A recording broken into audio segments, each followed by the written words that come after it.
우리나라 사법에 대한 다양한 이야기 논리적으로 해보겠습니다. 시선집중 연장방송 사법논담.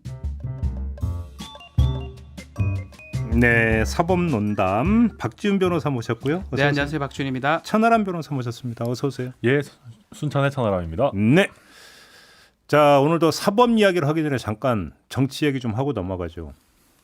최재형 캠프에 있던 김기철 전 청와대 행정관이 윤석열 캠프에 의해서 영입됐던데 왜 천하람 영입 이야기는 안 나옵니까? 아이 뭐 본인이 고사하신 겁니까? 영입을 제안을 못 받으신 겁니까? 근데 오라고 하는 데가 좀 많아가지고요. 또 원가 몰리는데. 예. 그래서 또 어디 한 군데 가고 이러기도 좀 그렇고. 그럼 이제 후보 확정된 다음에 당 선대위 하면 이제 그때 합류한다. 근데 뭐 당 선대위는 뭐 워낙 사람이 많으니까 뭐 저 같은 사람이 역할이 있겠습니까? 저는 우리 박 변호사님이랑 뭐 이렇게 재밌게 사법 논담하면 되죠. 뭐. 그래요? 예. 근데 저는 이제 보수 이제 국민의힘 진영에서는 상당히 훌륭한 어떤 생각을 갖고 있고 합리적인 생각을 갖고 있는 우리 천 당협위원장 천 변호사가 지금부터 좀 활동을 하시는 게 맞지 않나. 그러니까. 조심스럽게. 지난주에 제가 그 김건희 씨 네, 좀 약간 박 변호사님 편 들어서 들었다고 이렇게 또 덕담을 해주시고. 저는 뭐 그나저나 최재형 전 후보께서는 네. 조만간 움직인답니까? 안 움직인답니까? 저희가 어제 해단식을 했는데요. 캠프 해단식. 어. 저는 사실 가지는 못했는데 네. 거기서 하신 말씀이 지금 윤석열 후보, 홍준표 후보 양쪽에서 엄청 막 세게 그럼. 오라고 막 그러잖아요. 그러니까. 근데 본인도 딱히 현재로서는 누구 한 사람 손을 잡을 생각이 없으신 것 같다. 그렇죠. 네. 가장 무난한 수는 후보 확정된 다음에 근데 이제 중앙 3대에 꾸려지면 그때 합류하는 게 네, 가장 그러면 요게 이제 로우 이제 리스크, 로우 이게 리턴. 도박으로 얘기하기 좀 그렇지만 하이 리스크 하이 리턴이거든요. 근데 지금 약한 쪽에 붙어서 그 사람을 당선시키고 음. 그 역할을 한다면 아주 큰 어떤 역할을 했다고 주목을 받을 수가 있죠. 근데 그 이야기는 참모형인 사람이고 앞으로 커나갈 길이 그 구말린 사람들한테 성립되는 이야기고 네. 최재형 전 후보는 사실은 뭐 여기서 뭐 줄을 어떻게 쓰느냐에 따라서 네. 나의 정치적 입지가 달라지고 이럴 단계는 넘어선 분 아닙니까? 그러니까 제가 봐도 이제 조금 그 감사원장이 너무 고위직이에요.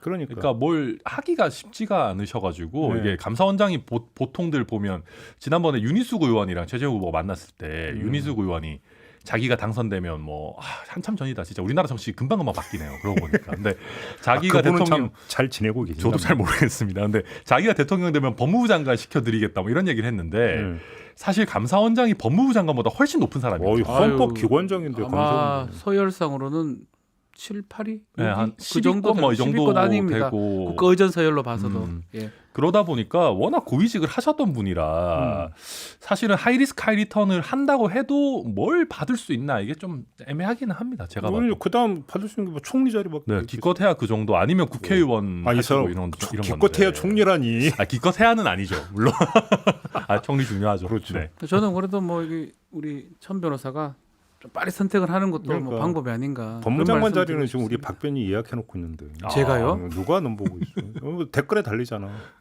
댓글에 그런 게 있습니까? 박지원 법무부 장관 이런 거 달리잖아요. 그죠? 대구시장 하셔야 되는 거 아니에요? 대구. 제가요? 저는 이렇게 사법 논란이 좋습니다. 사법 논담으로 넘어가겠습니다. 어제 갑자기 김만배 씨에 대해 사전 구속영장 청구를 했어요. 어떻게 봐야 되는 겁니까? 타이밍상으로 조금 이상하긴 합니다. 새벽에 귀가했어요. 아니 집으로 돌려보내고 나서 몇 시간 있다가 또 영장 청구하는 건 뭐예요? 그러면 원래 같으면 그런 경우도 간혹 있긴 한데 네. 오후에 이제 영장 청구가 됐는데 그 직전에 한 2-3시간 전에 대통령 지시사항이 떨어졌습니다. 신속 철저 수사. 예, 검경 합동해서 신속 철저히 수사하라. 음. 그거하고 맥락이 좀 닿아 있는 게 아닌가 생각이 듭니다. 김만배 씨를 보내줄 때는 영장 청구의 계획이 없었을 가능성이 높고요. 예, 이 상황상 봤을 때는. 근데 그러면 그것도 문제 아니에요, 사실은? 그래서 계속 말씀드리잖아요. 김만배는 하려면 벌써 했었어야 돼요. 지금 드러난 범죄는 뇌물공여, 특경가법상의 횡령 배임이고 저희가 얘기했던 그대로예요. 뇌물공여는 지금 각 상단에 줬던 50억을 말하는 것 같고요. 아니 근데 그 뇌물건 700 몇 억이 지금 적시돼 있다는데. 네, 750억. 네. 근데 네. 어제 우리가 이제 김윤호 변호사하고 인터뷰 때도 나왔고 청기론서를 이제 도입부에서 잠깐 이야기를 했던 그 유동규한테 갔다는 5억이 네. 알고 보니까 남욱 사무실에서 발견됐다더라. 근데 어제 영장 그 기재 내용에는 5억이 지금 유동규한테 간 걸로 두 군데 지금. 다 나와버렸어요. 똑같은 돈이. 그게 뭔 얘기예요 이게 도대체? 교통정리 좀 한쪽은 아닌 거예요. 그래서 한쪽은 뇌물이 아닌 거예요. 그 돈이 아닌 갑여가 돼버리는데 어쨌든 간에 그거랑 소명 못했던 횡령 금액이랑 그리고 배임죄 이렇게 이제 되는데 근데 사실은 지금 드러난 증거나 이미 첫 번째 조사할 때 드러난 증거나 큰 차이는 없어요. 그때 녹취록이 벌써 나왔기 때문에. 그래서 실제로 뭐가 추가돼서 구속했다기보다는 저는 뭐 조심스럽게 조금 지시사항하고 좀 맞닿아 있는 부분도 있지 않나. 천하람 변호사는 어떻게 네, 보세요? 저도 그 영향도 있을 것 같고요. 근데 이제 저도 기사를 조금 더 꼼꼼하게 보다 보니까 그 473억 있잖아요. 이 사람이 현금으로 뽑아간 거. 그 중에 소명한 범위가 조금 더 늘어나긴 했더라고요. 그러니까 소명이 안 된 게 원래는 뭐 80몇 억 얘기하다가 네. 그 영장에는 55억 정도로 줄었더라고요. 그만큼 소명이 됐는 모양이네요. 네, 그러니까 이게 아마 수사 과정에서 소명이 좀 더 많이 됐고 이런 거를 조금 더 체크했을 수는 있어요. 그러니까 집에 보내놓고 왜냐하면 영장에 그래도 좀 정리를 해서 써야 되니까 실무적인 면에서는 그런 게 있었을 수 있고 저는 뭐 박 변호사님 대통령 지시사항 말씀하시는 것도 좀 공감이 되고요. 네. 또 한 가지는 여론도 아마 봤을 텐데 그 김만배 씨가 자꾸 그분 그 발언 가지고 막 말이 바뀌고 막 이랬잖아요. 그래서 그런 것들이나 녹취록 관련해서도 좀 말이 안 되는 소리들을 했었어요. 뭐 자기가 뭐 녹취하는 줄을 알고 일부러 독을 탔다 뭐. 네, 맞아요. 그런 네, 뭐 이상한 소리 하고 이러니까 이런 그 진술이 오락가락하는 것도 단순히 여론의 악영향만 미치는 게 아니라 이 사람이 뭐 말을 바꿀 가능성이나 뭐 다른 사람들과 말을 맞출 가능성 이런 부분들도 구속의 필요성을 높이는 사정이 되거든요. 그래서 그런 것들까지 쭉 다 봐가지고 뭐 영장 청구한 거 아닌가 싶습니다. 발부되겠죠? 저는 모르겠습니다. 모르겠어요. 가능성은 높은데. 구속해야 된다고 하시더니 아니요, 또 그거 하고 그러세요. 이제 증거하고는 다른 부분이니까. 그러니까 소명이거든요. 증명이 아니고요. 증명은 아니, 예를 들어서 말을 여러 번 바꿨다라고 하는 것 자체에서부터가 그럼 증거인멸의 소지가 있다라는 판단의 근거도 될 수 있는 거고. 그렇죠. 그렇잖아요. 예, 그게 증거인멸이나 뭐 예컨대 도주의료로 볼 수도 있는 측면이 있는데 절반 이상은 입증이 돼야 돼요. 소명이 거의 우리가 수학적으로 계산해 보면 산수적으로 얘기하면 한 반 정도는 긴 것 같다라고 돼야 되고 유죄가 되려면 8-90% 증명이라고 하거든요. 과연 절반 넘어갔는가가 이제 따져봐야 될 법원에서는 그걸 따질 겁니다. 유동규가 영장 발부됐는데 김만배가 영장 발부가 안 될 수가 있을까요? 어떻게 보세요, 천하람 변호사는? 저는 거의 어렵다고 봐요. 그러니까 왜냐하면은 지금 그 특히 여권 진영에서는 업무상 배임 부분이 약한 골이 아니냐라고 얘기들을 많이 하시는 것 같아요. 그러니까 성남시에 과연 손해가 있느냐라는 얘기를 하시는 것 같은데 이 부분도 유동규 영장에서도 제일 큰 부분이었는데 일단은 거기서도 영장이 나왔거든요. 그리고 사실 냉정하게 말하자면 55억 소명 안 돼서 횡령 혐의만 인정돼도 구속시켜야 돼요, 솔직히. 그러니까 뭐 뇌물 부분 전체 영장으로 놓고 봐서 무죄 부분이 너무 늘어나면 문제긴 문제겠지만 그런 걸 다 차치하고라도 55억 횡령해도 솔직히 구속시킬 수 있는데 이걸 풀어주기는 법원 입장에서도 쉽지 이미 사법농단 지지난 시간부터 했던 얘기긴 해요. 같이 구속이 가능한 사안이다 얘기했는데 그래서 영장 청구가 늦어졌던 부분하고 또 대통령 지시 이후에 청구가 됐던 부분하고 봤을 때는 그래서 저도 뭐 발부 가능성이 높다고 보긴 하지만 뭔가 다른 부분이 좀 있지 않나. 확실한 녹취록 말고는 뭔가 없다면 이것도 사실은 좀 쉽지는 않을 수도 있다. 그리고 생각이 김만배 듭니다. 씨한테 조금 유리한 걸 찾아보자면 아마 제 생각에는 수사에는 적극적으로 협조는 했을 거예요. 지금 그것 때문에 지금 화가 잔뜩 나 있거든요. 변호인단을 구성을 많이 했고요. 그 변호인단 주장은 이렇게 정확하게 다 협조를 하고 나왔는데 갑자기 영장을 청구한 게 어디 있냐 그래서 화를 엄청 냈습니다. 막 그 얘기를 반대로 비춰보면 아마 검찰에 가서는 뭐 내 말, 네 말 다 했는 것 같아요. 그런데 내 말, 네 말은 뭡니까? 나한테 불리한 말까지요. 다 했던 걸로 보입니다. 내 말, 네 말 사투리인데요. 다 했던 걸로 보이고 그게 반영이 돼서 영장이 안 됐는 걸로 생각이 들었는데 뒤늦게 되니까 상당히 지금 격앙된 반응이었거든요. 근데 이거는 근데 영장 지금까지 안 친 게 좀 그거는 저도 뭐 공감을 합니다. 사실. 근데 저는 개인적으로 아무튼 그 뇌물 액수로 750억인가를 적시했다는 거잖아요. 그러면 여기에 이른바 50억 곱하기 7명 이게 포함이 되어 있는 거죠. 아마 포함된 것 같아요. 그러면 네. 7명 당연히 수사하는 거죠. 그래서 제가 지금 말로 자꾸 다 간 우리 뭐 요새 시선적 유명한 얘기 돈을 따라가야 되지 말로 따라갔다가는 산으로 간다 뭐 이런 격언이 나왔던데 사실 수사의 기본 원칙이거든요. 다 거짓말한다고 보면 돼요 그냥. 다 이거 내가 제가 했습니다 하는 사람 전 본 적이 없습니다. 저놈이 제가 했습니다 하거든요. 근데 거기를 지금 저놈이 제가 했다는 말만 듣고 갔는 것 같아요.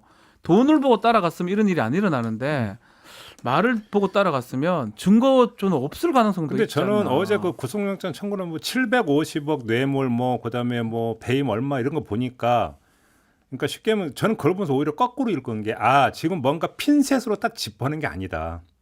검찰이 아직까지는 네. 그냥 나왔던 것이 포괄적으로 한두름으로 일단 먼저 친 거다. 그러니까 저도 그렇게 해석을 해야 되는 거 아니에요? 그러니까 저도 언론 보도만 봤는데 아직 그 50억 클럽 7명 거는 포함 안 된 것 같더라고요. 그러니까 지금 보니까 그 유동규한테 25% 개발 이익 주기로 약속한 부분 그게 700억인데 그중에 5억 원은 미리 지급된 거고 나머지 695억 원은 약속만 돼 있는 거다라고 본 것 같고요. 그 다음에가 이제 곽상도 의원 50억인 것 같습니다. 근데 그 돈을 따라가야 된다. 이 부분에 대해서도 제가 약간 반론을 하자면은 이게 좀 안 맞는 얘기인 게 왜 그러냐면은 돈을 따라가도 되는 거는 뇌물 수수 사건은 되고 횡령 사건은 돼요. 근데 우리나라는 뇌물죄를 뇌물 수수한 것뿐만 아니라 요구 약속한 것까지 처벌하거든요. 아 그래요? 네네. 돈이 안 오가도? 안 오가도. 그러니까 공무원이 요구하거나 공무원이랑 약속한 것도 다 처벌이 돼요. 뇌물죄가. 예. 그러면 그 유동규 파트를 보면 예를 들어서 유동규가 700억을 약속을 했다. 근데 5억만 실제로 받았다고 해서 5억만 갖고 처벌할 수는 없거든요. 그러니까 700억 전체에 대한 약속이 있는지를 따져봐야 되는데 이거는 결국은 말을 쫓아갈 수밖에 없는 거예요. 그래서 물론 녹취록도 저도 다 들어보진 않았고 얼마나 신빙성이 있는지는 좀 봐야 되겠지만 만약에 19개가 있다고 하면 그걸 전부 다 뭐 자기한테 완벽하게 유리하게 편집하거나 그 상황에서 물론 그 거짓이 섞여 있겠지만 진실이 아예 없다고 보기는 어려울 거거든요. 그래서 저는 돈을 따라가는 것도 필요하지만 이 사건에서는 말도 따라가야 된다. 맞아요. 뇌물죄가 네. 그렇게 봐야 요구, 돼요. 약속, 수수 다 포함이 되긴 한데 실제로 요구죄를 처벌하는 경우는 거의 없습니다. 입증이 됩니까? 요구는 거의 안 돼요. 누가 이게 요구했다고 합니까? 그리고 그 말을 누가 믿어줍니까? 근데- 약속도 마찬가지고요. 근데 약속은 가끔 처벌되는 경우 아니 있죠. 근데 그래도. 그러면 그거는 양심적 선언이 되는 경우에요. 공여했던 사람이 공여하려고 했던 사람이 그 다른 것들을 어떻게 좀 선택적으로 보호받기 위해서 그걸 뭐 얘기하는 경우는 있어도 그 이거는 사실은 녹취록에서 떼어서 지금 요구 약속이 되는 건데 그 녹취록 자체를 저는 100% 모든 걸 그게 무슨 전지전능한 CCTV라 생각하고 이렇게 보면 안 된다라는 거예요. 전능은 아니죠. 근데 저는 정영학 회계사가 보니까 지난번에도 이렇게 비슷하게 해서 빠져나간 적이 있다 그러니까요. 그러잖아요. 근데 저는 이게 되게 의미 있다고 보거든요. 왜냐하면은 이 죄수의 딜레마를 우리가 최대한 활용을 해야 되는 거고 물론 박 변호사님 말씀대로 녹취록을 고지고 때로 믿으면 안 되겠지만 그래도 아예 없는 것보다는 낫지 제 말은 않겠습니까? 예. 믿어야 되는데 그것을 뭐 교과서처럼 아니면 그럼요. 그 나침판처럼 지금 따라가는 모양새였거든요. 결국 봐요. 남욱이 나왔잖아요. 쉽게 하면 이런 거 있잖아요. 이제 그 기업이 담합을 했는데 네. 담합에 가담했던 특정 기업이 막 이제 그 공장에 가서 쟤네가 이렇게 했대요. 네, 라고 리니언 이제 씨 하면 네. 고자질하면 좀 빼주는 거 있잖아요. 지금 맞아요. 그런 형국이에요. 딱 그거잖아요. 네. 그러니까 미국도 문제는 뭐 플리바게닝 이런 거다 그런 거죠. 이제 중요한 거 그러면 이제 문제는 고자질 내용이 전체냐 네. 하면 발췌냐 이거죠 뭐 결국. 그럼요. 그럼. 발췌 같아요. 저는. 그러니까 포렌직을 보면 요즘은 녹음한 거에서 일부만 잘라서 내는지는 알 수 있거든요.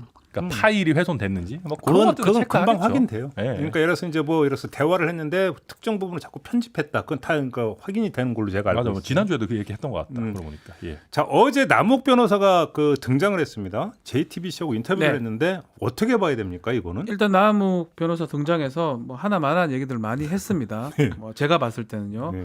똑같아요. 제가 남욱 변호사 등장할 거라고 여기에서 얘기했나 다른 방송에 얘기를 했는데 하도 방송을 많이 하시니까. 뭐 알 수 아니 상관 있겠습니까? 아니요. 예. 예측이 맞았다라는 게 중요한 아하. 거지. 네. 왜 그러냐면 네. 국내에 재산들이 꽤 있어요. 그래서 외국에 계속 있을 수도 없고요. 오. 조현천하고 조금 다른 측면이 그런 부분이거든요. 오. 결국은 본인은 밖에 있으면 계속 정의당하게 만들어내는 어떤 수사 그런 거기에 본인이 다 함정에 빠질 우려가 있습니다. 또 김만배까지만 구속이 되면 김만배도 마찬가지로 하다 안 되면 남욱으로 돌릴 거예요. 그러니까 가장 두려워. 3명이 지금 해먹은 거거든요. 지금 해먹었다는 표현이고 로비하거나 했던 사건인데 이 사건은 솔직히 해먹은 거 맞죠? 어쨌든 간에 어디로 올라갔는지는 알 수는 없지만 네. 그렇다면 남욱 변호사 입장에서는 본인이 안 나오면 안 되고 그냥 지금 먼저 던져놓고 여론의 향방이나 김만배 구속 부분까지 조금 신경을 썼기 때문에 인터뷰까지 했던 게 아닌가 그러니까 생각이 이제 듭니다. 그 반응을 체크하기 위한 간복이다. 예. 네. 그리고 일단 근본적으로 이런 이제 해외 도피 사례들 저도 이제 사건하면서 보면 제일 크게 생각하는 게 한국 사회와 완전히 연을 끊고 살 거냐 이 그렇죠. 판단을 합니다. 그러면 이제 예를 들어서 교민이 적은 범죄인 인도 협약도 안 돼 있는 완전 제3국으로 갈 거냐 미국에서도 더 이제 근데 그런 판단을 하는데 이제 남욱 그 변호사 같은 경우는 와이프도 있고 애도 있고 하니까 어제 인터뷰에서도 그런 얘기 했더라고요. 뭐 애가 학교도 못 가고 있다. 뭐 한국 사람 있는 데는 아마 학교 가기 쉽지 않지 않겠습니까? 그러니까 한국 사회와 완전히 연을 끊고 살 수는 없다라는 판단을 한 것 같고 네. 그렇다면은 방금 박 변호사님 얘기처럼 자기한테 굉장히 불리하게 완전히 판이 짜여져 있기 전에 나도 들어가서 좀 대응을 해야 되겠다. 그리고 벌써 국내 변호인 선임까지 완료를 아주 했다라고 하더라고요. 로펌 그래요? 선임이 네. 됐다고 합니다. 아, 그럼 네. 진짜로 조만간 들어오겠네요. 돌아올 것 같아요. 돌아서 이제 세 사람이 다 이제 서로를 향해서 칼을 겨누는 상황이 될 거라고. 삼자 봐요. 대질이 이루어지는 겁니까? 그쪽에 네, 무조건 해야죠 그거는. 뭐 지금 뭐 녹취록이나 이런 걸 봤을 때는 뭐 우리 천 변호사는 녹취록이 뭐 다 진실되게 독을 타긴 어렵다 하지만 완벽하게 계속 녹음하는 사람은 알거든요. 김만배 정도 되는 사람이 저는 그런 생각이 듭니다. 그 법조 출입하고 그렇게 큰 형님들 모시는 사람이 저기 지금 나쁜 짓을 몇백억 나쁜 짓을 하고 앉아 있는데 녹음이 된다는 걸 모르기도 어렵고요. 그것도 저는 일부는 뭐 아닐 수 있지만 일부는 맞다는 생각. 그러면 들어요. 여기서 제가 하나 그러니까 여쭤볼게요. 그러니까 녹취는 있어요. 네. 근데 녹취를 입증할 수 있는 물증은 없어요. 그런데 그러면 녹취에서 오간 대화는 증거가 될 수 있습니까, 없습니까? 그래서 그거를 신빙성을 따져야 됩니다. 하나 지금 이상한 게 하나 있어요. 그 독이 탔다고 주장하는 이유 중에 하나가 없는 대법관 이름을 대요. 없는 대법관? 예. 대법관 14명 중에 뭐 13명, 14명 중에 아, 없는 이름을 대면서 예를 들어서 박지훈 대법관 예, 이런 식으로. 너 아닌데. 그 사람한테 뭘 준다는 식으로. 예. 그래서 이제 그 김만배 씨 주장은 일부러 이거 했다. 거짓인 걸 보여주려고. 그 녹취록의 신빙성을 탄핵하기 위해서 뭐 이미 그런 작업을 했지 않을까 뭐 본인이 그렇게 주장을 하고 있는 상황입니다. 그러니까 일단 저도 이제 뭐 법률적으로 조금 더 이제 들어가면은 증거 능력의 문제와 이제 방금 박 변호사님 말씀하신 신빙성의 문제인데 그걸 법조인들이 증거력이라고 합니다. 예, 근데 방금 진행자께서 말씀하시는 거는 증거 능력은 있어요. 증거 능력은 네, 있어요? 증거 능력은 있습니다. 이게 사인 간의 대화를 사인이 녹음하면 우리나라 법상은 형사소송이나 민사소송에서 다 증거로 쓸 수가 있어요. 아니 그러니까 대화 당사자가 그 증거 녹음한 거는 통신비밀보호법 안 걸리는 저도 네, 알고 있는데 그렇죠. 제가 여쭤보는 건 이게 유죄냐 아니냐를 판단을 하는데 중요한 근거로서 채택이 되느냐 그걸 쓸 수 있습니다. 그러니까 그게 증거 능력도 있고 근데 이제 증거력, 그러니까 신빙성의 문제는 박 변호사님 말씀하신 것처럼 따져봐야 되고 거기에 대해서 모순되는 진술이 있냐 아니면 뭐 예를 들면 3명 중에 뭐 누구는 이거를 인정하고 누구는 또 부정하고 할 때 누구 말을 믿을 거냐는 뭐가 신빙성이 있는지 판단의 문제고요. 우리 판결문에 이렇게 쓰죠.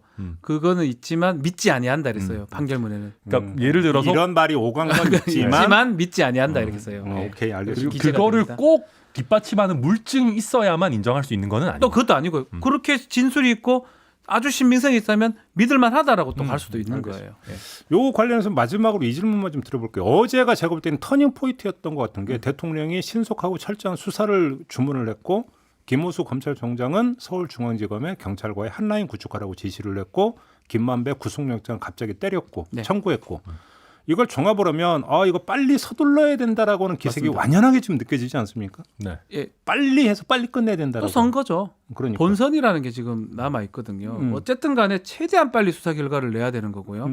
구속을 지금 아주 포괄적으로 했어요. 구속영장 청구를. 그러니까. 그거가 딱 그걸 의미하는 겁니다. 네. 유동규 같은 경우는 딱 특정이 됐어요. 얼마 5억, 3억, 8억 뇌물 그리고 어떤 부분 초과이익 한수 규정 삭제한 거 배임 요래가 구속영장이 청구됐는데 이 사람 같은 경우는 뭐 몇백억씩 뇌물 몇십억 횡령 이렇게 아주 포괄해서 했는 거는 일단 구속시켜서 수사의 속도를 내겠다라는 의미로 봐야 될 것 같고요. 근데 그래서 이제 빨리 해서 가급적이면 본선 시작하기 전에 맞습니다. 끝내자라고 하는 것은 저는 충분히 그럴 수 있다고 생각을 하는데 네. 네. 그럼 그때까지 끝낼 수 있느냐는 또 별개의 문제잖아요. 저는- 수사의 진척 상황의 문제니까. 그러니까 뭐 이거는 뭐 사실 의지만 있고 뭐 사람 열심히 넣고 열심히 하면은 뭐 될 수도 있죠. 근데 이게 글쎄요. 지금 생각해 보면 유동규 씨랑 뭐 김만배 씨 있고 저 성남도시개발공사에 뭐 다른 개발 2팀인가 뭐 몇몇 소환은 하긴 했는데요. 생각보다 수사 속도가 그렇게 빠르다고 볼 수는 없을 것 같아요. 그러니까 특히 이제 업무상 배임 관련해서 제가 야당 소속이니까 뭐 얘기하는 것도 물론 있겠습니다만은 예. 제가 야당 소속이 아니었다고 해도 성남시청을 압수수색 아직 안 하고 있는 건 사실 조금 이상하다고 생각하고요. 그러니까 업무상 배임을 아예 입건을 안 하면은 뭐 저는 그럴 수 있다고 보는데 업무상 배임을 입건하면서 이렇게 하는 거는 조금 글쎄요. 근데 뭐 대통령께서 말씀하셨으니까 이제는 조금 더 뭐 정치적인 외압을 덜 고려하면서 빨리빨리 할지는 모르겠습니다만은 뭐 현재까지는 냉정하게 말해서 그 뭐 계좌 내용 분석하고 이런 것도 경찰이 그 금융정보분석원에서 받은 자료도 아직 검찰에도 공유가 안 됐다고 보도가 나오더라고요. 예. 이런 여러 가지 사정들을 보면 뭐 그렇게까지 빨리 진행되는 것 같아 보이지는 않습니다. 그럼에도 불구하고 조금 수사 방향을 좀 잘 잡은 것 같아요. 그래도 김만배 구속 여부는 왜냐하면 결국 그게 시작을 해야 되는 거예요. 이익을 받은 사람이 누구한테 지금 이건 이 사건은 뭐 계속 저는 이렇게 정리가 되거든요. 그 녹음 내용을 뭐 저도 다 들어보지는 못했지만 보도된 바에 따르면 3명이 모여 앉아서 내가 가장 큰 역할을 했으니까 내가 가장 많이 그죠? 돈을 내가 해야 된다. 돈 이거 많이 썼다. 네가 뭔 뭐, 역할을 해? 그죠? 야, 내가 750억 갖다 바쳤단 말이야. 내가 300억 갖다 바치기로 했다. 뭐 그런 싸움을 하는 것 같아요. 그 다 거짓말이에요. 자기는 딸랑 3억 갖다 바쳐놓고 몇백억 갖다 바친 것처럼 부풀리고 그걸 서로 알면서 녹음하고 막 난리가 난 것 같아요. 그 자리에 옆에 유동규가 앉아가지고 나는 한 5억 주십시오 뭐 이렇게 했는 것 같아요. 제 느낌에. 근데 여기서 하나 제가 이제 뭐 한 게 네. 공교롭게도 이제 조금 전에 얘기했듯이 어제부터 이제 갑자기 급피치를 올리기 시작했다라는 그 타이밍에 남욱이 등장을 했다. 그러면 남욱의 등장도 결국은 연관성 속에서 파악할 수 있느냐라는 거죠. 그저 남욱이 곧 올 것 같아요. 그러니까. 지금 어제 인터뷰는 김만배 구속 관련돼서 아마 나왔던 걸로 보이고요. 뭐 또 예언하면 좀 그런데 이게 또 안 맞을까봐 더 걱정스러운데 다음 주나 아주 가까운 시일에 특히 유동규 조사 끝나기 전에 나와야 되거든요. 기소되기 전에. 기소되기 전에는 20일 정도가 되니까 그렇다면 정영학은 지금 계속 불려가 조사를 받고 있고요. 정영학은 가서 계속 제가 아니고 남욱입니다. 제가 아니고 남욱입니다. 그걸 계속 하고 있을 거예요 아마. 네. 그렇다면 남욱이 20일 전에는 와야지만이 본인도 항변을 하고 본인도 소명을 할 겁니다. 알겠습니다. 자, 이게 수사에 이제 그 급피치를 올리고 시작한 게 맞다면 다른 수사도 연동해서 이제 속도를 올리겠죠. 네. 그게 그래서 김건희 씨의 도이치모터스 주가 조작 의혹 사건, 고발 사주 의혹 사건 네. 이런 거 아니겠습니까? 예. 이것도 역시 같은 일정표 따라 움직인다고 보는 게 맞겠죠? 이 대선하고 다 연관성이 있는 그러니까. 거거든요. 고발 사주 사건 같은 경우는 갑자기 공수처가 뭐 우리도 모르게 압수수색 계속 했던 이유는 뭐냐면 어쨌든 간에 수사를 했다라는 걸 보여주기 위해서 아니면 수사 결과가 됐다는 걸 보여주기 위해서 했던 거고. 김진욱 공수처장이 어제 뭐 얘기했던데요. 뭐 대선에 영향을 미치지 않게. 네, 최대한 빨리, 그러니까. 최대한 빨리. 네. 여기는 뭐냐면 어쨌든 윤석열 후보가 연관이 되는 거니까 저쪽 본선 후보가 이루어지면 좀 골치 아픕니다. 윤석열 후보 빨리 됐다 하는 게 그러면. 좋죠. 그러면 그 전에 해야 되겠죠. 근데 이제 그게 얼마나 또 충실한 수사가 되는지 또 이제 구색 맞추기식 기소를 하는 건 아닌지 뭐 걱정이 좀 되긴 합니다만은 지금 공수처 입장에서도 봤을 때 약간 명운을 건 것 같아요. 그 원래 처음에 이제 김숙정 검사랑 허윤 검사가 이제 담당을 하다가 공수처에 예. 지금 이게 여영국 그 공수처 차장한테로 아예 완전히 이걸 넘겼거든요. 사건 그랬대요? 자체를. 예. 수사 3분과에서 맡고 있었던 걸로 알고 네. 있는데. 네, 맞아요. 그래요? 그래서 차장으로 넘어. 네, 넘버 2가 직접 오호. 관장하는 걸로 이걸 넘겨놔서 야, 직접 그러면- 수사를 하지 본래 아는 사람이 원래 판사 출신이신데 네. 그분. 그러면 네. 뭔가 좀 잡았다라는 이야기로도 해석될 수 있는 거 아닌가요? 뭐 그렇게 볼 수도 있고 그게 아니면 이제 약간 정치적으로도 이게 영향도 크고 공수처의 앞날에도 영향력이 크다 보니까 좀 직접 챙겨라 이런 취지일 수 있을 것 같은데 그러다 보니까 공수처도 아무튼 뭔가 최선을 다하는 모양새를 내려고 좀 하고 있는 것 같습니다. 전체적으로 그래요? 내부 사정을 좀 들어봐도. 예. 시간은 생명입니다. 지금에서는요. 그러니까요. 뭐 진실도 중요하지만 형사재판에서 지금 선거 관계되기 때문에 수사에서 어쨌든 기소든 불기소든 결정을 딱 내려줘야지만이 지금 수사기관으로서 역할을 하는 게 아닌가 생각이 듭니다. 이제 우리 그 박변이 이제 예측했던 도이치모터스 주가 조작 의혹 사건도 이제 도이치모터스 이제 그 한국 본사 네. 압수수색했고 그렇죠. 이미 2명 구속됐고 네. 그잖아요. 한 거의 명 도망갔고. 막바지잖아요. 그러니까 이거는 자꾸 계속 미뤄지는데 원래 제가 추석 전 얘기를 했었잖아요. 네. 뭐 변명을 하자면 9월 9일에 영장이 한번 기각이 됐더라고요. 그때 만약에 영장이 됐다 그러면 시간이 한 달 전으로 다 돌아가는 거죠. 그러니까 지금 곧 소환할 것 같거든요. 다음 주나. 더 이상 그건 안 여쭤볼 테니까. 예. 그러니까 저도 이쯤 되면 수사팀이 사법 논담을 들으시는 게 아닌가. 거의 무슨 네, 박지훈 변호사님의 예측을 틀리게 하려고 하는 거 아닌가 생각이 아무튼 드는데. 그 뭐 예측을 떠나서 이 곧 사건도 소환해야 거의 이제 됩니다. 거의 막바지에 와 있는 거 아니에요? 뭐 그렇게 봐야 되는 오늘 거죠? 그렇게 봐야 소환해도- 될 것 같아요. 오늘 소환해도 뭐 이상하지 않을 만큼 음. 조사는 아마 거의 다 마무리된 것 근데 같습니다. 그러면 압수물 분석 뭐 이런 얘기 하는데 지금 오래 그 걸릴 것 두 같아요. 명이 구속영장에 발부가 됐잖아요. 네. 그러면 그거를 가지고 한번 미뤄 보죠. 이거를 가지고 그럼 김건희 씨 혐의 적용하고 연결을 지을 수 있습니까 없습니까? 어떻게 일단 김건희 씨는 여기서 전주 역할을 한 거거든요. 보세요? 예. 그러니까 직접 이렇게 주가 조작을 한 사람은 지금 그 사람들이에요. 구속된 사람들. 예, 예. 과연 이 돈이 주가 조작에 쓰는 것을 알았던가 공모를 했던가 그 고의 부분이 이제 입증돼야 되는데 조금 문제가 있어요. 잠적한 이 씨 그 사람이 직접 작전을 폈다라는. 그 고리를 갖고 있는 사람 같아요. 그렇다면 뭐 단언할 수는 없을 것 같아요. 그러니까 저도 이렇게 단언할 수는 박 없을 것 변호사님 말씀이랑 비슷한데 이게 어떻게 얘기했느냐에 따라서 김건희 씨가 죄가 있냐 없냐가 확 달라져요. 예를 들면 이 사람들이 아 우리 돈 대주면 주가 조작해서 이렇게 할 건데 이렇게 디테일하게 설명했으면 죄가 되는데 그게 아니라 뭐 예를 들어서 아 이거 우리 뭐 확실하게 우리 돈 잘 벌 수 있으니까 수익 잘 챙겨 드릴 테니까 투자하세요. 뭐 이런 식이었으면 그러니까 되게 좀 애매해질 수 있거든요. 그리고 키플레이어가 입을 안 열면 그렇죠. 예를 들면 정말로 뭐 주가 조작을 같이 공모를 했다고 해도 그러니까 만약에 그런 게 있었으면 진즉 소환하고 뭐 진즉 뭘 했을 텐데 아직까지는 저도 뭐 김건희 씨가 얼마나 개입되어 있는지는 뭐 좀 드러나진 않았다. 근데 그렇게 지금 조금 전에 볼수 박변 있겠습니다. 이야기한 대로 키플레이어가 지금 잠적을 해버린 거잖아요. 네.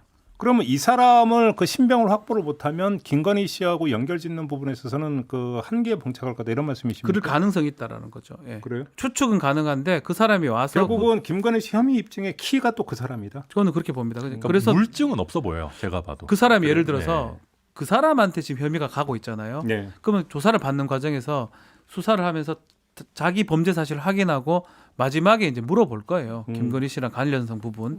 그래서 만약에 그 사람이 자백을 한다 그러면 그게 또 하나의 증거가 되는 거거든요. 네. 그래서 김건희를 이제 소환하거나 음. 뭐 어떤 기소하거나 이런로 가는 건데 네. 그 부분이 지금 확실히 있는지 없는지는 좀 봐야 될 것 같아요. 그러니까 그 윤석열 후보가 최근에 토론회에서도 이거 관련해서 유승민 후보였나 누가 막 얘기하니까 엄청 막 역정 내고 그랬었거든요. 네, 특수부가 얼마나 오랫동안 달라붙어가지고 했는데 뭐 아직까지 안 나왔다 네. 막 하고 이런 걸 보면 최소한 그러니까 물증이 있었던 사건이라면 이렇게 느리게 가진 않았을 거예요. 물론 그렇겠죠. 예, 예. 그렇죠. 또 옛날 사건이 10년 전의 사건이거든요, 사실은.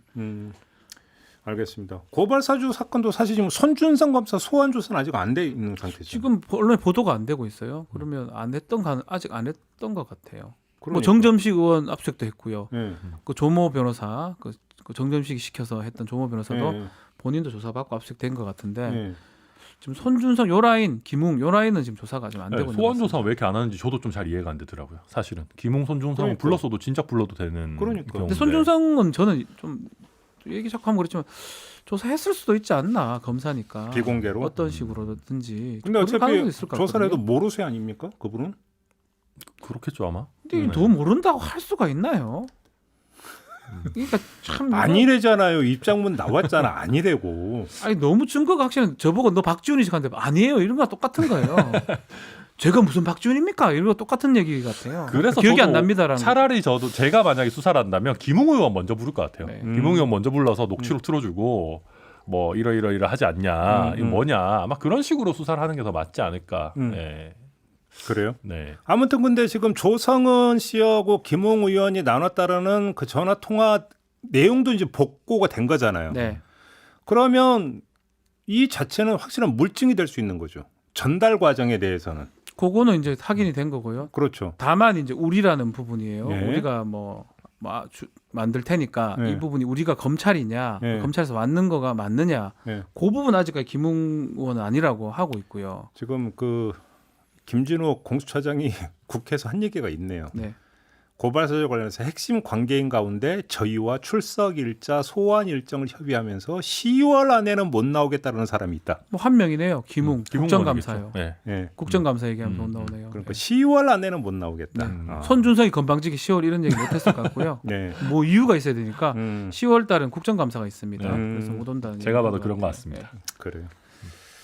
알겠습니다. 아무튼 지금 그 대장동이든 고발 사주든 도이치 모터스든 뭐든지 간에 더 나아가서 한명숙 모해 유증 사건 어떤 수사에 다 대한 합니다. 예. 지금 거의 모든 게 지금 막바지로 막 그러니까 달리려고 채비를 하고 있다는 징후가 네. 여기저기서 지금 포착이 정광석가가 체할 수밖에 없고요. 예. 이게 실제 진실이 드러난다 하더라도 이게 12월 1월 달에 드러나게 되면 선거판이 네, 맞아. 막 흔들릴 수 있기 때문에 그러니까요. 그걸 다들 알고 있어요. 수사기관들은. 그러니까 이제 그러면 상식적으로 추론을 해보면 11월 5일이 국민의힘 대선 후보 선출 날짜니까 그 전에 그러니까 네. 10말 11초에 창고 대방출이 이루어질 맞습니다. 가능성이 있다. 전 10말 여기저기서. 저는 그럴 수 있다고 봅니다. 국감 그죠? 예. 국감 직후 예.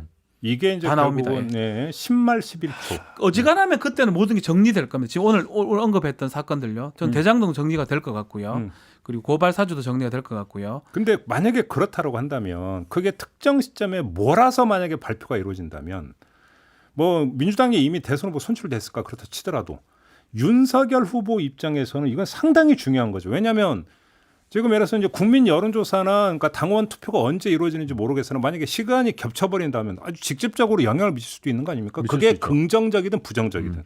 근데 저는 지금 일단 고발 사주 같은 경우는 김웅 의원이 10월 중에 출석 안 하겠다 이러고 지금 손준성 뭐 검사도 아직 어떤지 모르고 이렇게 하는 거면 냉정하게 말해서 10월 말 11월 초 쉽지 않다고 봅니다. 오히려. 네, 오히려. 그러니까 물론 지연 전술을 펴려고 하겠죠. 당사자들 입장에서는 그렇게 하고 쉽지 않을 거라고 보고 대장동도 글쎄요, 뭐 남욱이 언제 입국하고 뭐 할지 모르겠지만 남욱도 입국해서 뭐 바로 다음 날 조사하고 하겠습니까? 또 자기도 뭐 변호인이랑 준비할 시간 달라 뭐 하고 뭐 이러고저러고 하고 근데 하면 이게 간단한 문제가 아닌 게 정기국회 회기는 12월 그 중순까지 이어져요. 쭉 가요. 예. 그러니까 국회의원을 함부로 체포도 못 해요. 그렇죠. 그잖아요. 김웅 의원이 협조를 하지 않으면. 네. 그죠. 그러면 체포 동의안을 또 그 국회에서 처리해야 된다는 이야기인데 근데 사실은 근데 김웅 의원은 체포 정도 애초에 될 정도 체포될 일이 없을 구속 것 같아요. 사안은 아니지 아니 않나 바로 그거예요. 그러니까 그러면 김웅 의원은 국회 회기라고 하는 걸 이유로 조사에 응하지 않아 버리면 수사의 속도를 내는데 브레이크가 걸린다는 거 아니겠습니까? 그렇죠. 음. 지금 근데 그잖아요. 그런데 이게 정치적으로 자꾸 다 고려를 하게 되면 뭔가 다 꼬일 수 있기 때문에 아마 김웅 의원도 저는 좀 단순한지 몰라도 나와 조사 받지 않을까 생각이 듭니다. 아, 그럼요. 아니, 어차피 국회에 찾아가서라도 조사를 해야죠. 진행자가 예. 창고 대방출 얘기를 했는데 창고 대방출이 되면 윤석열 후보한테 그렇게 불리할 것도 없거든요. 만약 다 같은 게 나온다 그러면 뭐 윤석열 후보가 문제되는 게 나오지 않는 이상은 뭐 그렇다고 봤을 때는 국민의힘 입장에서도 그 조사를 뭐 막게 하거나 할 그 이유는 사실 없는 거예요. 알겠습니다. 그건 좀 지켜보고요. 이제 마무리를 해야 되는데 뭐 그 제가 마지막으로 예측할 수 있는 기회를 한번 드릴게요. 내일이 그 윤석열 검찰총장 징계에 대한 1심 판결이 있는 날입니다. 알고 계시죠? 네. 예. 자, 판결 전망을 지금부터 대예측 시간을 가져보도록 하겠습니다. 누구부터 하시겠습니까? 윤석열 아, 저 뭐 윤석열 후보님이랑 뭐 큰 상관은 없는데. 네. 꼴이 돌아오니까. 아, 뭐 네. 글쎄요. 근데 저는 아마 뭐 윤석열 후보 승소하지 않을까. 그러니까 저도 뭐 이 사건이 얼마나 진행이 어떻게 됐는지 잘은 모르는데 그 집행정지 지난번에 승소했었잖아요. 근데 네네. 그게 사실상 그때 법원에서 제 기억에는 굉장히 뭐 통상적인 집행정지 사건에 비해서는 조금 더 이렇게 꼼꼼하게 봤던 기억이 나거든요. 뭐 하루 이틀 더 이렇게 뭐 심사도 하고 뭐 했다고 저도 그때 기억이 나는데 그런 것들을 보면은 아마 뭐 크게 뒤집어지지는 않지 않을까. 네. 근데 사실은 뭐 저도 뭐 징계가 팔로우를 하진 그렇게 않았었는데. 많지는 않았었거든요. 결국은 정직 정도밖에 안 됐기 때문에. 2개월이었죠, 예. 2개월.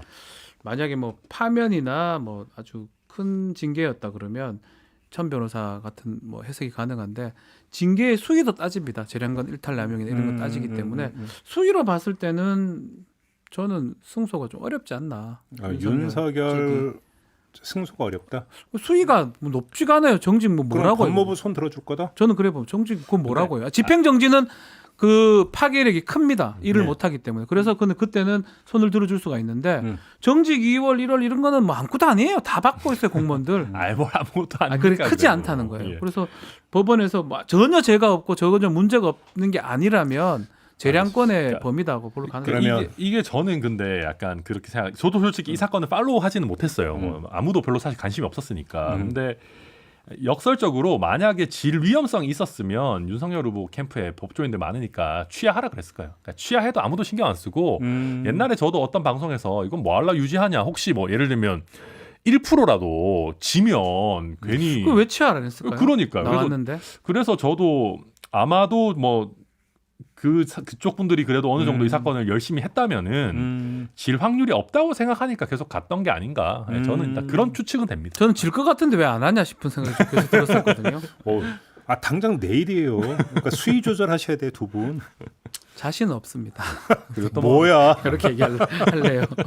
자꾸 틀려서 알겠습니다. 자꾸 틀려서 못하겠습니다. 알겠습니다. 자, 오늘 사법논담은 오늘 뭐 너무 여러 가지를 다루다 보니까 근데 지금 뭐 좀 여러 가지가 이제 계속 이제 진행되다가 한꺼번에 뭔가 확 가속도를 올리는 네. 그런 경향을 보이고 있기 때문에 한번 좀 종합 점검을 하는 시간으로 좀 꾸며봤고요. 이렇게 사법논담 마무리하고 두 분과 인사 나누겠습니다. 천하람 변호사, 박지훈 변호사 수고하셨고요. 저도 함께 물러가겠습니다. 내일 아침에 다시 인사드리죠. 고맙습니다. 감사합니다. 감사합니다.